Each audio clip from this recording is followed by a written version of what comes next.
வண்டுரை மருங்கண்ணாங்கோர் மாங்கனி வீழ்தல் கண்டே துண்துயர் மீன்களெல்லாம் தத்தமக்கு இறையென்று ஏய்த்த விண்டுரை கிழிய ஓடி வெண்டொரு வாழை தன்வாய் கொண்டுரை வலிமை நோக்கி குறிப்பினால் உவகை கூர்ந்தார். அப்போ அழகான ஒரு தடாகத்தில் நிறைய மீனாம். அந்த மீன்கள் சின்ன சின்ன சின்ன மீன்களை பருகுவதற்காக சில அதை விட பெரிய மீன் வந்துதாம். அதெல்லாம் பருகலாம்னு நினைக்கும் போது ஒரு பெரிய மாபெரும் மீன் வந்து எல்லாத்தையும் சாப்பிட்டுட்டு போயிடுதான். இதை பார்த்த ஒரு சகுனத்தால் இந்த பாண்டவாள் நினைச்சாலாம், மற்ற ராஜாக்கள் எல்லாம் வரச் செய்தே நாம் பெரிய மீனாக சென்று ஜெயித்து விடலாமேன்னு 2வது சகுனம் பார்த்தாளாம். 3வது சகுனம் அவள் அந்த ஊருக்குள்ளே நுழையும் போது அழகான சங்கத்தின் நாதம் கேட்கின்றதாம், நாதஸ்வரத்தின் வாத்தியம் கேட்கின்றதாம். இதெல்லாம் கேட்டவுடனே நல்ல காரியம் நடக்கும். ஒன்றுமே இல்லை, ராமர் மிथिला நகரத்துக்குள்ளே நுழைஞ்சுருக்கார். அப்போது கம்பநாடர் எடுக்கிறார். அப்போது அந்த கொடி ஆடித்துன்னர் கம்பர்.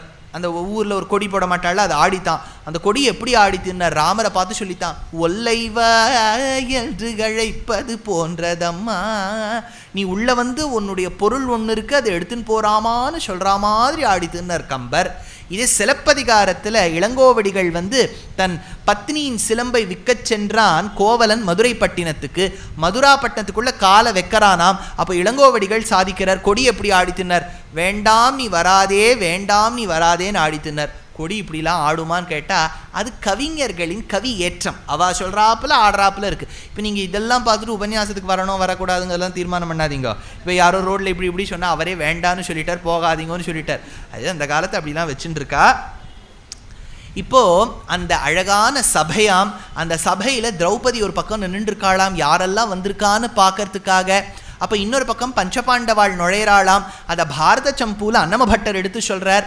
அந்த பாண்டவாளை பார்த்தாலாம், இது பாண்டவாள் தான் இவளுக்கு தெரியாதாம், இவ தான் திரௌபதியாக இருக்கணும், அந்த மாதிரி இருக்கான்னு சொல்லிட்டு இவாள்லாம் பார்க்குறா.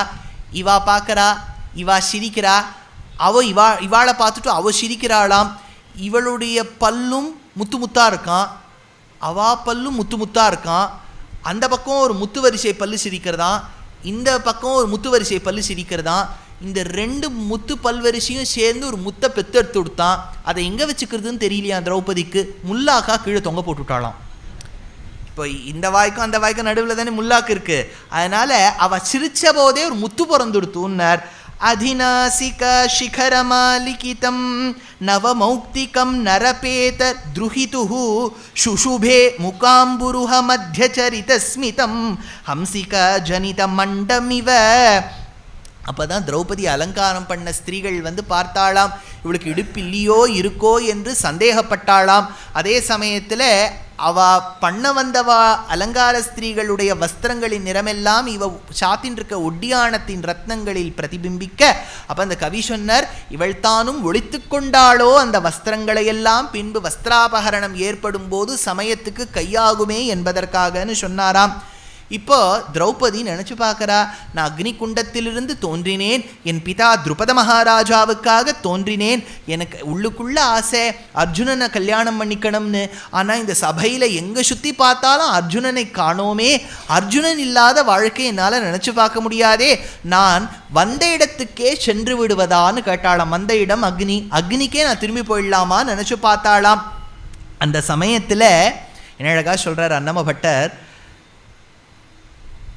அவளை நினச்சிண்டு எல்லா ராஜாக்களும் அங்கே வந்திருக்கா, ஆனால் அவள் பாண்டவாளுக்கு தான் ஏற்றவள்னு எப்படி தெரிஞ்சுதுன்னு கேட்டார். இப்போ சூரியன் கார்த்தால் நல்லா உதிக்கிறது, எல்லா விஷயமுமா மலர்ந்து நிற்கிறது, தாமரை மட்டுமந்தானே மலர்றது. அதனால் அந்த சபையில் எத்தனையோ பேர் இருந்தாலும் தாமரையை ஒத்திருந்த பாண்டவர்கள் முகம் மட்டும் மலர்ந்ததாம் அந்த அழகிய சூரியனைப் போல் இருக்கின்ற திரௌபதியின் முகத்தை பார்த்து. திரௌபதி முக சசித்யுத சம்பத் கௌமுதி மகதி ரங்கதட்டாகே பశ్చమ சக்கரயுகலம் நிருபதீனாம் தக்ஷணம் விஜகட்டே பகுதூரம் சொன்னார். அப்போது திரௌபதியோட கூட இருந்த ஸ்திரீகள்லாம் சொல்கிறாளாம், ஏண்டி திரௌபதி கொஞ்சம் நிமிர்ந்து தான் பாரு, யாரெல்லாம் வந்திருக்கான்னு சொல்கிறேன், பாத்தியா சல்யன் தெரிகிறான், பாத்தியா பீஷ்மர் தெரிகிறார், கல்யாணம் பண்ணுறதுக்காக வரல, சும்மா வந்திருக்கார். அதே மாதிரி இங்கே பாரு, எல்லாரையும் பார்த்துட்டே இரு. துரியோதனன் வந்திருக்கான், அவ கண்டு கூட மாட்டேங்கிறா. துஷாசனன் வந்திருக்கான் பாரு, ஐயோ சுபளையின் பிள்ளை வந்திருக்கான். சுபளையின் பிள்ளைன்னா சகுனி வந்திருக்கான்னு அர்த்தம். சகுனி வந்திருக்கான் பாரு. அம்மா கர்ணன் வந்திருக்கான் பாருன்னு சொல்கிறாளாம். அப்போ கர்ணன் யாருன்னு அவ கேட்குறா. அப்போ கூட இருக்க ஸ்திரீகள்லாம் சொல்கிறாளாம், பெண்மைக்கு இறுதி என வந்து பெண்ணார் அமுதே பேருரகில் அமுதம் அமுதம் அமுதம் அமுதம்னு ஒருத்தர் உலகத்தில் சொன்னால் இந்த கர்ணனாக தான் இருக்க முடியும். உண்மைக்கு இவனே, வலிக்கு இவனே, உறவுக்கு இவனே, உரைக்கு இவனே. இவனை நினச்சுட்டே இருந்தால் ஒரு ஸ்திரீக்கு வலி வந்துடும். ஆனால் இந்த வலியை போக்குவதற்கு மருந்து யாருன்னா அந்த கர்ணனே தான் வலி மருந்து. அவனே வலி, அவனே மருந்து. திண்மைக்கு இவனே, நெறிக்கு இவனே, தேசுக்கு இவனே, சிலைக்கு இவனே, உண்மைக்கு இவனே, கண்ணன் என்னும் மன்னன் கண்டாய் மறிந்தவனே.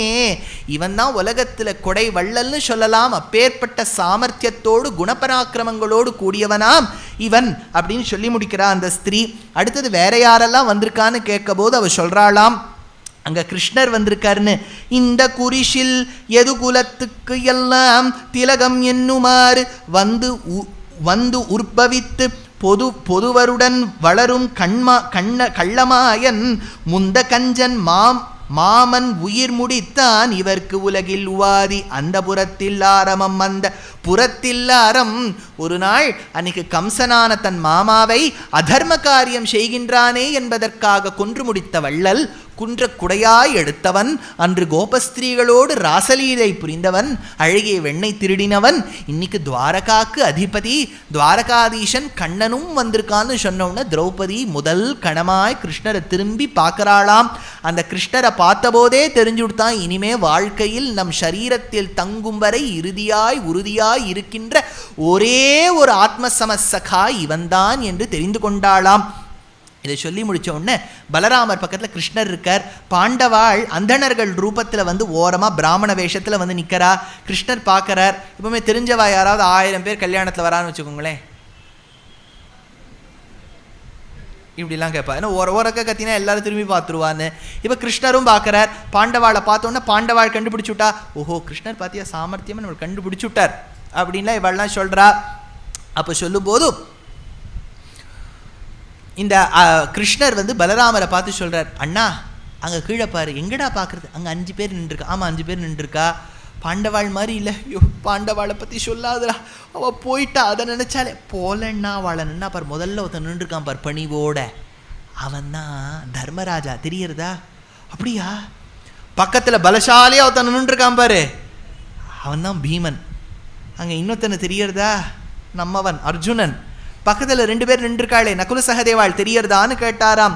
சசம்ச ராமாய யுதிஷ்டிரம் ச பீமம் ச ஜிஷ்ணும் ச யமௌ ச வீரௌ शनै शनैस्तान् प्रसमीक्ष्य रामो ஜனார்தனம் பிரீதமனா ததர்ஷஹ. சொன்னாராம். அவள் 5 பேரை தெரியறதான்னு கேட்டாளாம். பலராமர் தெரியுது, நீ சொன்ன மாதிரி கிருஷ்ணாவா போலியே அப்படின்னு சொல்லி வச்சிருக்கார். இப்போ தான் எல்லா ராஜாக்களும் இருக்கா. அப்போ ஒவ்வொருத்தராக வந்து அந்த வில்லை வச்சுருக்கா. அது ஒன்று இந்த காலத்தில் வீரிய சுல்கத்தை காண்பிக்க வேண்டும். வீரிய சுல்கம்னு சொன்னால் நம்ம பெண்ணை இவருக்கு கொடுக்கலாமா, இவர் நம்ம பெண்ணை ரட்சிப்பரா, இப்படி ராஜாவுக்கு தெரியும். கேள்வி கேட்டால் எல்லாம் தான் சரி சரிங்கோ. அதனால் ஒரு பெரிய ஒரு போட்டியை வச்சுருவா. அதனால் ராமருக்காக என்ன பண்ணார் ஜனகர்? ஒரு வில்லை வச்சார். அந்த வில்லில் நான் ஏற்றணும்னார். அது அதோடு நின்றுடுத்து. இது இன்னும் ஒரு ஸ்டெப்பு ஹையாக போய் நான் ஏற்றி 5 அம்பு தான் வச்சுருப்பார். 5க்கு மேலே நோ சப்ளை. அந்த 5 அம்பில் எவ்வளோ வேணாலும் நீங்கள் எக்ஸாஸ்ட் பண்ணலாம். 1 எக்ஸாஸ்ட்டும் பண்ணலாம், 2 பண்ணலாம், 3 பண்ணலாம், 4 பண்ணலாம், 5 பண்ணலாம். 5 பண்ணோன்னு கேட்கப்படாது. இது முதல்ல வில்லை வச்சு நான் ஏற்றி ஒரு அம்பா அடிக்கணும். எது மேலே அடிக்கணும்னு கேட்டால் ஒரு மீன்.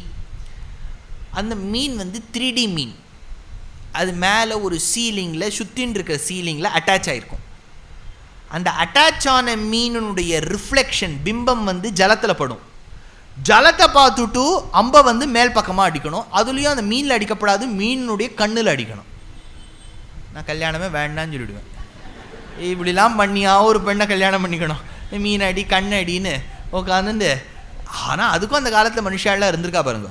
அதனால் இந்த அர்ஜுனன் போய் இப்படியெல்லாம் வச்சா ஒருத்தருக்கு இப்பெல்லாம் கல்யாணமே ஆகாது. நம்ம மீன் அடி மாமனார் எல்லாரும் மாமனாரும் வந்து நான் மீனை வச்சுருக்கேன் பாரு, அங்கே வந்து அபினவ் பிந்திரா மாதிரி நீ ஷூட் பண்ணு, அதை பண்ணி இதை பண்ணுன்னா யாரும் உட்காந்து பண்ணிட்டு இருப்பா. ஏதோ போனா போகிறதேன்னு ஒருத்தர் கொடுத்துருக்காரு, கல்யாணம் பண்ணிட்டு வர வேண்டியது தான். இதில் சாய்ஸ்கள்லாம் இனிமேல் நம்ம விடவே கூடாது. ஏதோ ஒருத்தர் போனா போகிறதேன்னு கொடுக்குறார், அவருக்கு சௌலபியம் சௌஷீல்யம் போன்ற குணங்கள் இருப்பதால் கொடுக்குறாரு, கல்யாணம் பண்ணிட்டு வர வேண்டியது தான். இப்போது இதில் முதல்ல கர்ணன் வரான். கர்ணன் வந்தோடனே என்ன பண்ணுறான்னா அந்த அம்பை எடுக்கிறான். அம்பில் நான் ஏற்றி எல்லாம் அம்பெல்லாம் ஃபிட் பண்ணியாச்சு. வில்லில் நான் ஏற்றி அம்பெல்லாம் ஃபிட் பண்ணி கரெக்டாக அடிக்கலாம்னு போகும்போது நம்ம திரௌபதி பேசுகிறான், ஹீரோயின். அவள் என்ன சொல்கிறான்னா, திருஷ்டுவா தூத்தம் திரௌபதி வாக்கியம் உச்சை ஜகாத் நாகம் வரையாமி சூத்தம். அப்பா அம்மா தெரியாதவனை நான் இப்படின்னா கல்யாணம் பண்ணிப்பேன். நாளைக்குன்னு எங்கள் மாமியார் பயன்படுத்தின ரெட்டை வடம் ஜங்கிலி, எங்கள் மாமனார் பயன்படுத்தின திருக்காவேரியும் எங்கள் ஊரில் திருக்காவேரின்னா இந்த ஒரு வெள்ளி சொம்பு மாதிரி இருக்கும், அதுக்கு இப்படி வளைவாக வந்து சிங்கமுகம் இருக்கும், அதுக்கு திருக்காவேரின்னு பேர். திருக்காவேரி மாமனார் பயன்படுத்தினது எங்கள் ஆத்துக்காரருக்கு வர வேண்டாமா, அவள் திருவாராதனம் பண்ண சாலகிராமம் வர வேண்டாமா, இந்த கர்ணனை கல்யாணம் பண்ணி எனக்கு ஒரு சொத்தும் வராது, நல்ல அவள் சொல்லலை. அப்படி உள்ளர்த்தம் அப்படி இருந்திருக்கலாம். வரையாமி சூதம் சாமர்ஷஹாசம் பிரசமீக்ஷ சூரியம் தத்யாஜ கர்ணஹ ஸ்புரிதம் தனுஸ்தத்து. அவன் பார்த்தானா, சரி இப்போ சூரியனை பார்த்துட்டு இப்படி பார்த்தானாம் கர்ணன். சூரியனை பார்த்துட்டு அவள் சொன்ன உடனே சூரியனை பார்த்துட்டு விட்டுட்டு போயிட்டானா. ஏன் சூரியனை பார்த்தான்னு கேட்டார். அப்பா ஒன்னால தான் இந்த காரியமெல்லாம் எனக்கு நடந்துட்டு இருக்கு, ஒன்னால பாரு என்ன கெட்ட பேரெல்லாம் வாங்கிட்டு சூரியனை பார்த்துட்டு விட்டுட்டு போகிற மாதிரி சொன்னார் வியாசர். இப்போ அர்ஜுனன் முன்னாடி வரான். அர்ஜுனன் முன்னாடி வந்தோடனே அந்தணர்கள்லாம் பேசிக்க ஆரம்பிச்சா. ஐயோ இதுனையா புதுசாக இருக்குது, அந்தணர்கள்லாம் நம்ம ஏதோ தர்மஞ்சர அப்படின்னு வேதம் சொல்லிட்டு இருப்போம்னு பார்த்தா இவன் சுயம்பரத்துலலாம் பார்ட்டிசிபேட் பண்ணிக்கிறான். அப்போ இன்னொருத்தர் சொல்கிறார், ஏண்டாப்பா நீங்கள் பரசுராமர் வந்து க்ஷத்திரியர்களோட யுத்தம் பண்ணலையா, அந்த பரசுராமர் பண்ணலாம், இந்த அந்தணர் பண்ணக்கூடாதான், நம்ம குலத்துக்கு பெரிய ஆள் போயிட்டு வரட்டும் அப்படின்னு சொல்கிறா. இந்த அர்ஜுனனும் முன்னாடி வந்தானாம். முன்னாடி வந்த உடனே அந்த வில்லை எடுப்பதற்கு பூர்வம் என்ன பண்ணானாம், முதல்ல பகவத் தியானம் ஆச்சாரிய தியானம் பண்ணானாம். அர்ஜுனோ தனுஷோபியாசே தஸ்யௌ கிரிரிவாச்சலஹ ச தத் தனுஹு பரிக்ரம்ய பிரதக்ஷிணமதா கரோத் பிரணம்ய சிரசா தேவம் ஈசானம் வரதம் பிரபும் கிருஷ்ணம் ச மனசா கிருத்வா ஜக்ரிஹே சார்ஜுனோ தனுஹு. கிருஷ்ணனை மனசில் வச்சுண்டு இந்த வில்லை எடுத்தானாம். வில்லை எடுத்த கையோடு அம்பை செலுத்தினானாம். ஒரே அம்பு, ஒரே பிம்பம், ஒரே மீன் சுத்துவதை பார்த்தான், அடித்தான், கண்ணில் அடிச்சுட்டான். இப்போ துருபதனுக்கு பரவாயில்லையே, நேற்று தான் பெண்ணை பெற்றெடுத்தோம், அவர் ஒன்றும் இவ்வளோ வருஷமா இல்லை, நேற்று பொண்ணை பெற்றெடுத்தார், இன்னைக்கு கல்யாணம். எவ்வளோ சுலபமான அப்பா பாருங்க அவருக்கு ஜாதகத்தில். அதனால் நேற்று பெற்றெடுத்தவருக்கு இன்னைக்கு பொண்ணுக்கு கல்யாணம். ரொம்ப சந்தோஷப்பட்டு சொன்னாராம். அர்ஜுனன்னு தெரியாதே, இப்போ அந்தணனை கூட்டு சொல்கிறார், அப்பா நீ சந்தோஷமாக வச்சுக்கோ அப்படின்னு. உடனே துரியோதனன் விடுவனா, அவனுக்கு ப்ரெஸ்டீஜ் ப்ராப்ளம் ஆச்சே. உடனே அவன் நான் நிறுத்துவேன் இந்த அந்தணனை சொல்லிட்டு நிறுத்த போனான். அப்போ அர்ஜுனன் சண்டை போட்டான். எல்லா கௌரவர்களோடு ஏகமாக நின்று அர்ஜுனன் சண்டை போட்டான். அப்பவும் கர்ணனுக்கு என்ன ஆகும், எப்போவுமே ஃபெயில், அவ்வளோதான், தோற்று போயிட்டான், அவ்வளோதான். பேச்செல்லாம் பிரமாதமாக இருக்கும், ஆனால் வந்து கடிபடியாக இல்லை ஃபைனல்ஸ் வந்தோன்னு போயிடும். அதனால் இங்கே கர்ணன் போயிட்டான். அப்பா ஆனால் கர்ணன் ஒரு வார்த்தை சொல்கிறான், எப்போ என்ன ஜெயிச்சுட்டானோ இவன் சாக்ஷாத்து 3 பேரில் யாராவது ஒத்தராக இருக்கணும். யாருன்னு சொல்கிறான். இப்போ அர்ஜுனன் அதில் சொல்கிறது இல்லைன்னா உலகத்துக்கே தெரிஞ்சிருக்கு அர்ஜுனன் போயிட்டான்னு. சரி அர்ஜுனன் எதுக்கு சேர்த்துப்பானே.